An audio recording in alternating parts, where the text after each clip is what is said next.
Hey guys, hope everyone's doing good. As you saw in the checklist, we are going to start reading the novel Middle School, The Worst Years of My Life. So I will have the audio on here. I have also included screenshots of the different pages because there are quite a few drawings throughout the book. Um, Couple of things. One, I don't have it in present mode because for some reason some of my screenshots are not showing up whenever I do that. The second thing, when I am recording, I can only do it in 5-minute snippets. So if I get cut off, I'll just have to make another one, and I'll just have two different links you'll have to click on to finish the chapter. And then the last thing, as we read this novel the next couple of weeks, I will have different activities that go along with it. This week, as we're getting it started out, your task is to just draw what you're picturing in your mind as we read.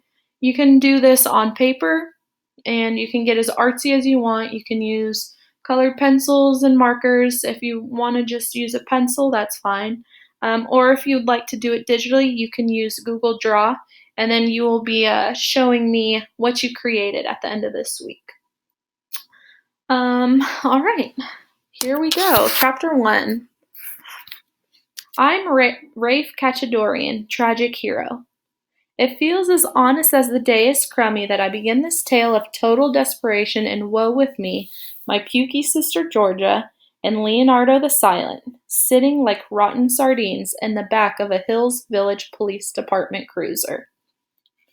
Now there's a pathetic family portrait you don't want to be a part of, believe me. More on the unfortunate village police incident later.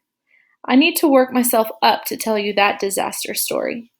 So anyway, ta-da! Here it is, book fans, and all of you in need of AR points at school, the true autobio of my life so far. The dreaded middle school years. If you've ever been a middle schooler, you understand already.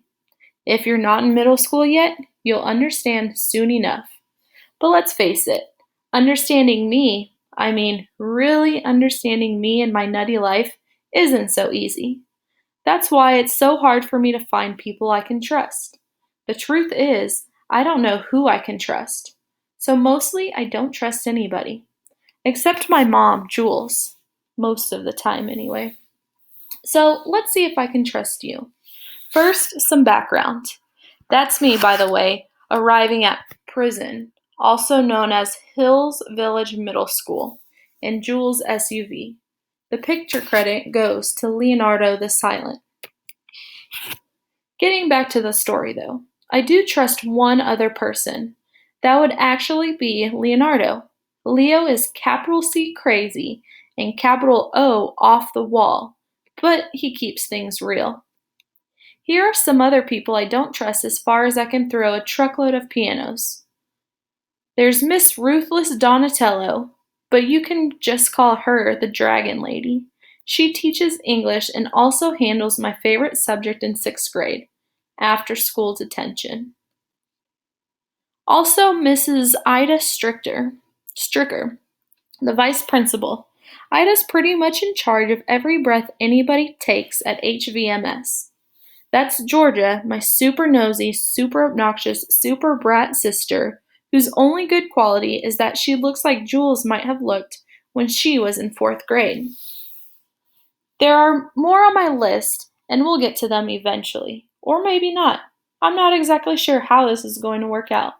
As you can probably tell, this is my first full-length book. But let's stay on the subject of us for a little bit. I kind of want to, but how do I know I can trust you with all my embarrassing personal stuff, like the police car disaster story? What are you like? Inside, what are you like? Are you basically a pretty good, pretty decent person? Says who? Says you? Says your rents? Says your sibs?